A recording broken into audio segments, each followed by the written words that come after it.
Y el Evangelio de Mateo tiene un propósito. No sé si sepa esto, que todos los libros de la Biblia, el escritor y obviamente inspirados por el Espíritu Santo, persiguen un objetivo cuando están escribiendo.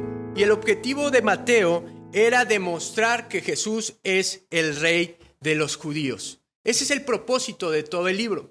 Y Mateo gasta sus esfuerzos en tratar de argumentar que Jesucristo es el rey que se les había prometido. Ahora, rápidamente para entrar en contexto, ¿quién era Mateo? Era un publicano. Y no sé si alguna vez usted en un grupo de personas ha sido el más odiado.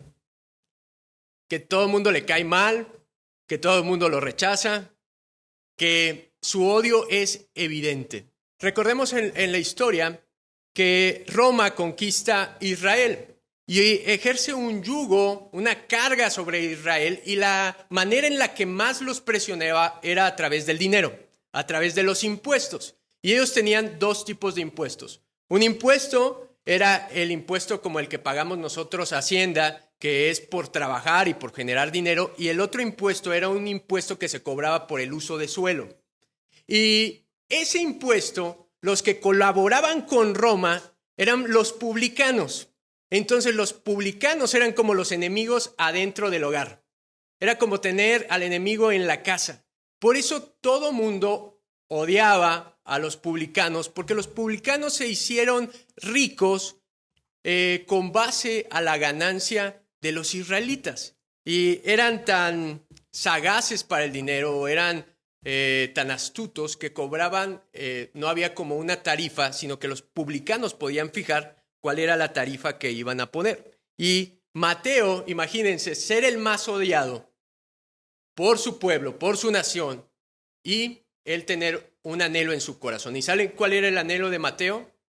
Tratar de explicarles que ya había venido el Mesías y que esas eran las buenas nuevas. Por eso es el Evangelio de Mateo. Y el Evangelio de Mateo, si tratáramos de dividirlo, lo podríamos dividir en tres partes. Una es, el rey vino, el rey fue rechazado y el rey va a volver.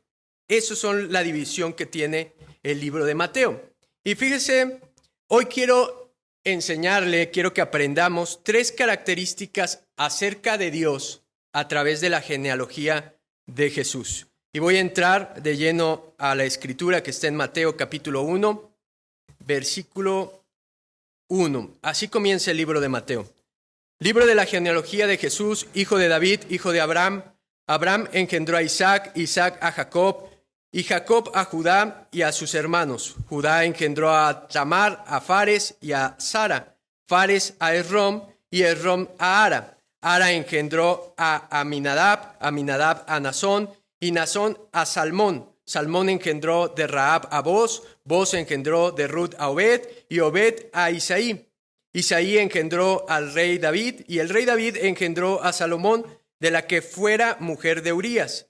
Salomón engendró a Roboam, Roboam a Abías, Abías a Asa, Asa engendró a Josafat, Josafat a Joram, Joram a Usías, Usías engendró a Jotam, Jotam a Acaz y Acaz a Ezequías. Ezequías engendró a Manasés, Manasés a Amón y Amón a Josías. Josías engendró a Joconías y a sus hermanos en el tiempo de la deportación de Babilonia.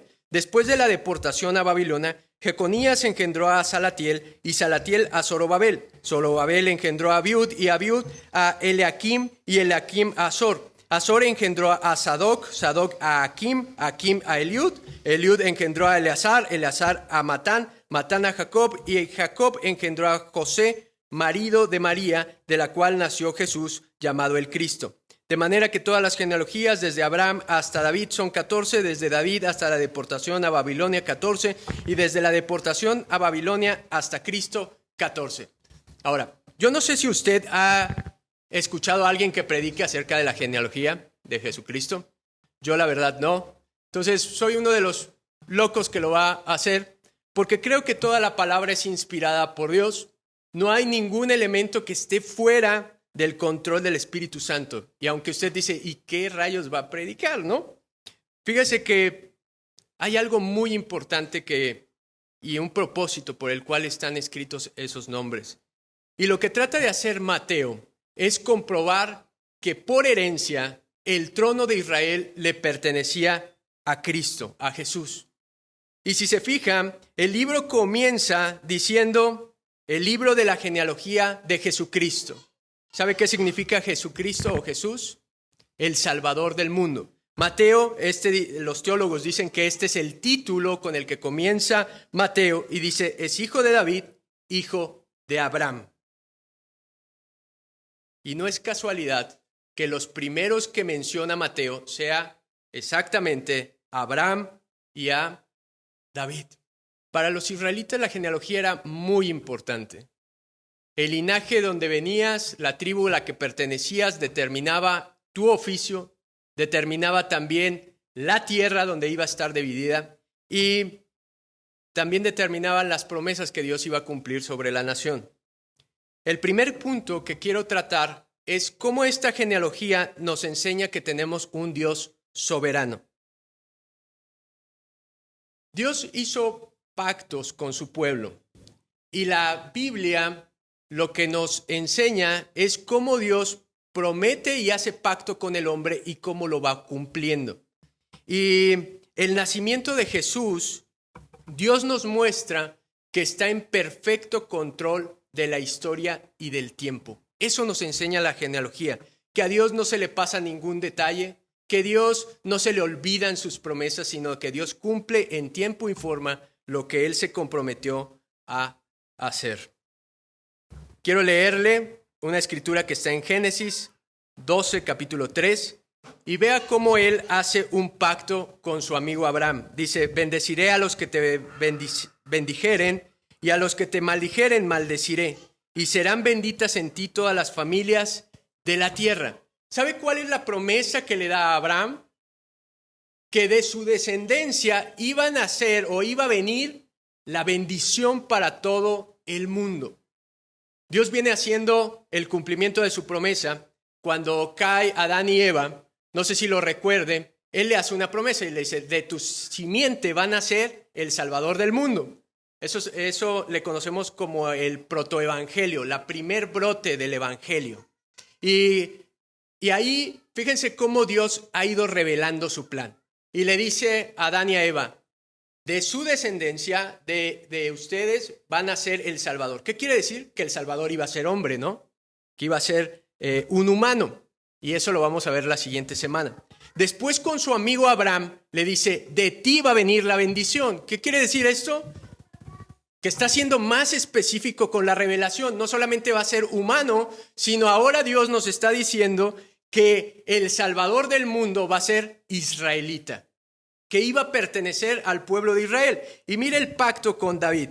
Dice en 2 de Samuel, capítulo 7, versículo 12 al 13, y cuando tus días sean cumplidos y duermas con tus padres, yo levantaré después de ti a uno de tu linaje, el cual procederá de tus entrañas, y afirmaré su reino, y edificaré casa a mi nombre, y yo afirmaré para siempre el trono de su reino.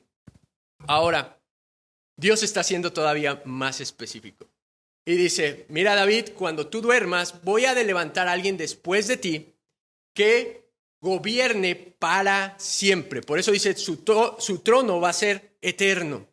Ahora, yo me imagino que David, entre su imaginación, dijo, si a usted le dieran esa promesa, ¿qué imaginaría? Que su siguiente descendiente va a ser el cumplimiento de esa promesa. Yo me imagino que él veía a sus hijos y decía, ¿cuál de estos es? ¿Cuál de estos es? Pero no se refiere a ninguno de esos. Se refiere a Jesucristo, y por eso Mateo nos trata de decir la genealogía que viene de Abraham, que viene de David y que llega hasta Jesucristo. Porque si el pueblo de Israel no fuera conquistado y siguiera con un régimen monárquico, ¿saben a quién le correspondería el derecho al trono? A Jesús. Esto es impresionante. Y es lo que Mateo nos trata de decir. Y le trata de decir a los hebreos. Que si alguien tenía que ocupar el trono de Israel, ese tendría que ser Jesús. Ahora, no sé si usted se maravilla de todo lo que Dios hizo durante tantas generaciones para llegar hasta el Salvador del mundo. Ellos sabían perfectamente, los israelitas, de qué linaje iba a venir el Salvador, y por eso Mateo hace este énfasis. Y nos damos cuenta con la genealogía de que Dios es el dueño del tiempo y controla todo. Ningún detalle está fuera de su voluntad. Dios es soberano. Dios gobierna perfectamente todo lo que Él hace y todo lo que Él ha creado. No sé si alguna vez ha tenido algún conflicto. Un día de esos que dice, ¿para qué me levanté? Un día donde se sienta confundido, donde no entienda cuál es su propósito, donde no entienda qué hace aquí. No sé si ha tenido de esos días malos donde hay periodos de angustia, donde hay mucho estrés, donde no sabe qué va a pasar. A lo mejor ha perdido el trabajo. A lo mejor aquí hemos perdido a nuestros padres, a papá, mamá, y ha sido un golpe duro en nuestra vida. Y déjeme decirle algo. El mismo Dios que controla el tiempo es el que controla su vida. El mismo Dios que está en control de todo lo que Él está haciendo es el que tiene el control de lo que está haciendo en nuestra vida. No sé si usted pueda reflexionar el día de hoy y decir, pensar por un momento, ¿qué episodio de su vida le gustaría borrar?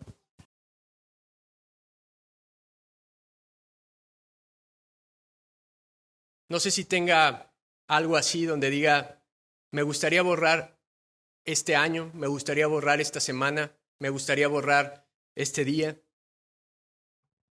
Yo creo que de bote pronto, o cuando estamos inmersos en esa dificultad, yo creo que todos tendríamos ese día que quisiéramos borrar. Pero yo me puse a reflexionar en mis días difíciles, en mis días de angustia, cuando he perdido algo que amo o que es importante. ¿Y sabe de qué me di cuenta? Que no lo puedo borrar porque ese momento es muy importante para mi historia y para que hoy yo estuviera en este lugar. Para los israelitas eran tan celosos de su linaje que no sé si se acuerde cuando ellos son tomados por Babilonia y después regresan y reconstruyen el templo, muchos se presentan como levitas. Y entonces ellos lo que hacen es decir, compruébame cuál es tu linaje, compruébame quiénes son tus papás, quiénes son tus abuelos, quiénes son tus tatarabuelos, para saber si alguien era el impostor que se decía ser levita y no lo era. Encontré algo que me dejó sorprendido y quiero comunicárselo el día de hoy. Después de Jesús, no hay nadie que se pueda ostentar como el rey de los judíos. Después de Jesucristo, no existe ningún judío que pueda decir que Él es el Mesías por la sencilla razón de que cuando fue destruido el templo después de la muerte de Jesucristo en el año 70 después de Cristo, se borraron todos los registros. ¿Se da cuenta? Dios controla todo, lo antes y lo después, de modo que nadie puede decir el día de hoy, yo soy el Mesías y lo puede comprobar, porque nadie puede demostrar que es hijo de David, de la tribu de Judá. Y solamente Mateo, al igual que Lucas, nos registran la genealogía para autentificar las credenciales de nuestro Señor Jesús. Entonces, cuando usted lee la genealogía en Mateo, usted se tiene que maravillar de que Dios está en perfecto control de todo. Él está en perfecto control de su vida. ¿Y sabe cuál es la promesa más grande? Hoy lo que usted está siendo parte del plan de Dios. No sé a qué se dedique, si usted es empresario, si usted es trabajador, si usted sirva en algo de la iglesia, pero lo que usted está haciendo es parte del cumplimiento de la promesa de Dios. ¿Y sabe cuál es la mayor promesa? Y esto lo abrazo en mi corazón. Que si Él prometió que iba a venir y cumplió, mi rey también prometió que iba a regresar y que íbamos a pasar la eternidad juntos, y yo lo creo. Porque así como Él lo prometió y cumple, así es mi Dios. Entonces el primer punto que aprendemos es que Dios es un Dios soberano. El segundo punto es que Él es un rey excepcional. Y déjeme explicarle por qué le puse así a este punto. La palabra excepcional quiere decir fuera de lo común, fuera de la norma, que no es igual a nada. Tenemos un Dios y un rey que no se ajusta a los parámetros del mundo. ¿Saben por qué? A pesar de que los fariseos sabían que este era el Cristo, lo mataron. Ellos sabían perfectamente de qué linaje iba a venir, sabían perfectamente las obras que iba a hacer. Por eso Jesús le dice, generación adúltera, me piden señales cuando las están viendo. Pero sabe, Jesús era un rey que no les convenía. Jesús era el rey que no se parecía a lo que ellos tenían. Tenemos un Dios que es santo, santo, santo, y eso no le conviene al hombre. Si usted busca, somos la única religión que tiene un Dios que no se parece al hombre. Póngase a pensar en los dioses griegos y cómo eran.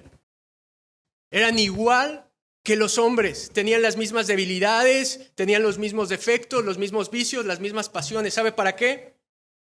Para que el hombre se pudiera conformar con esos dioses. ¿Quién gobierna su vida hoy? ¿Son sus propias emociones? ¿Son sus propios placeres? ¿O es este rey y este Dios que no se parece a nada de este mundo?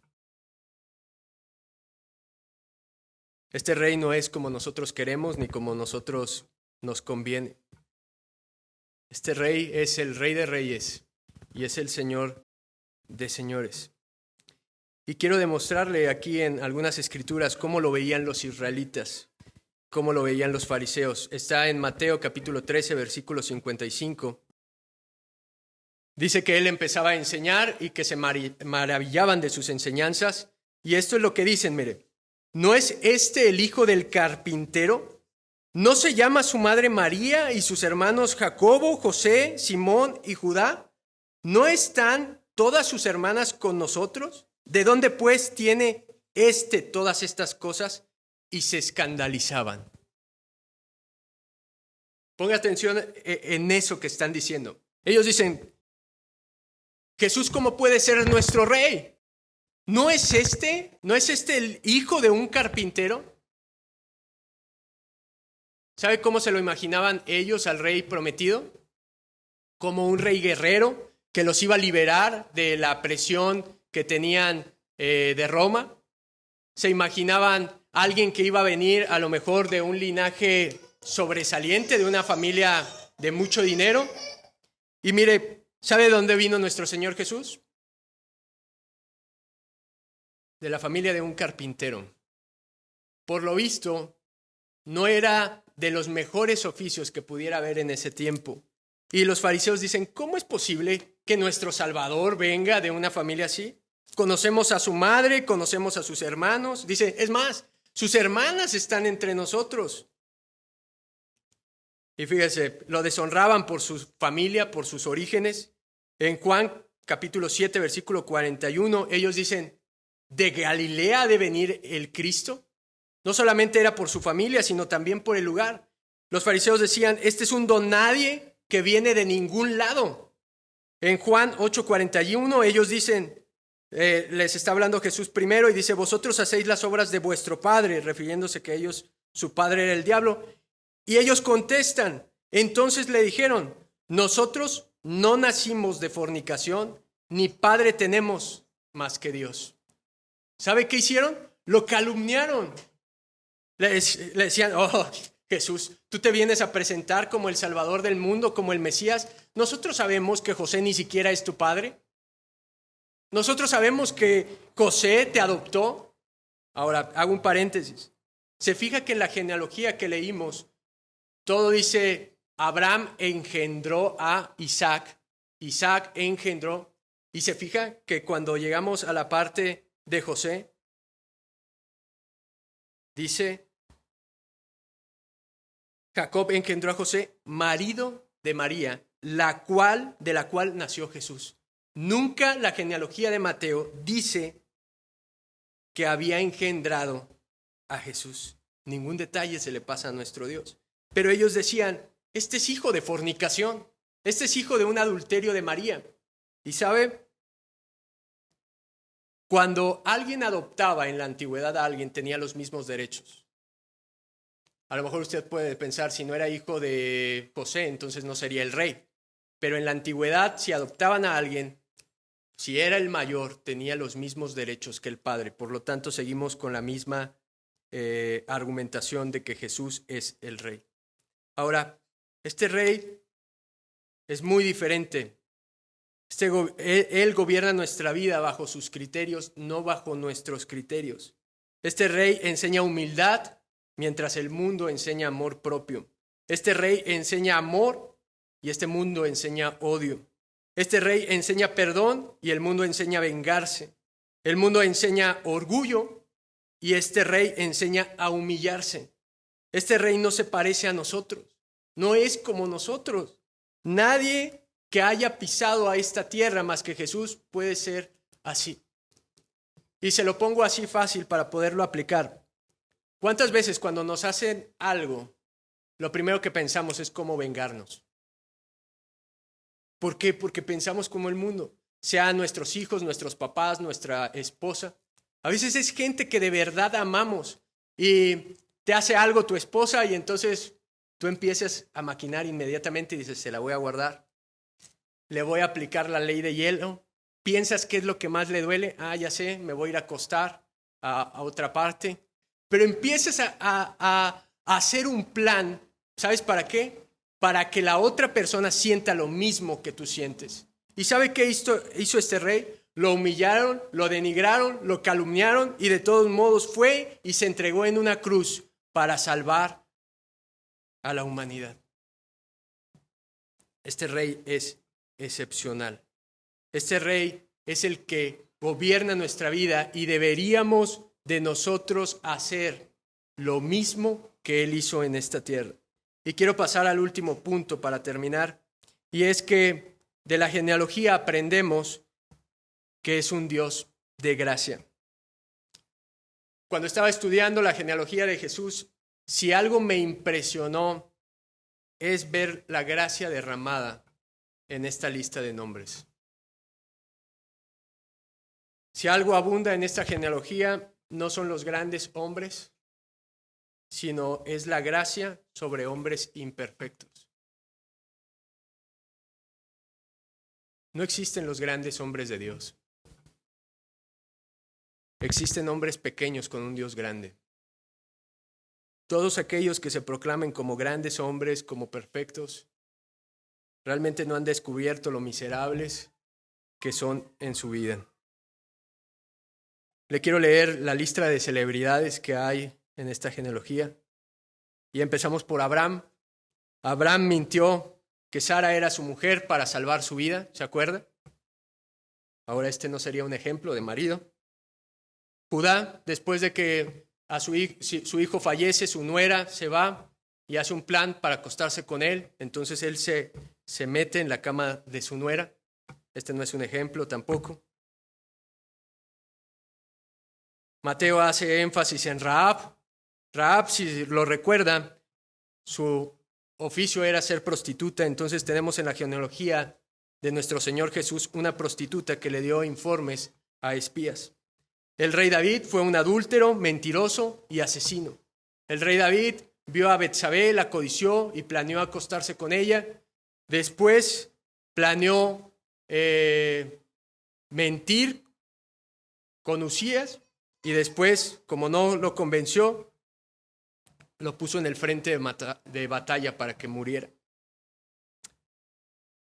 Investigué y menos de un tercio de los reyes de Israel, la Biblia dice que fueron buenos hombres ante los ojos de Dios.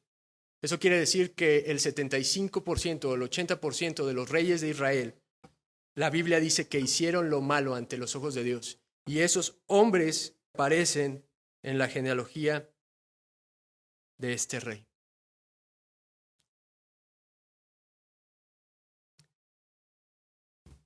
¿Sabe?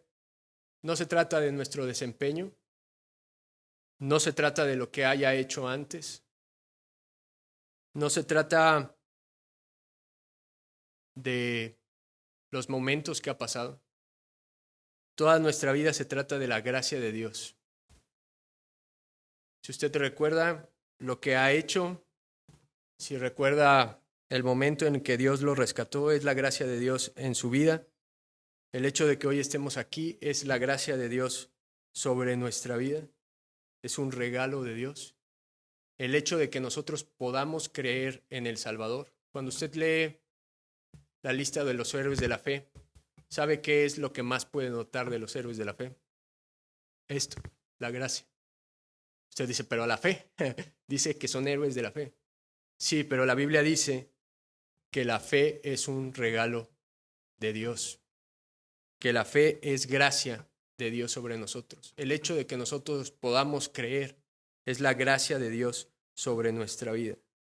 Yo hoy les predico, pero yo he visto la gracia de Dios en mi vida. En este momento es la gracia de Dios en mi vida. Yo no soy un buen predicador.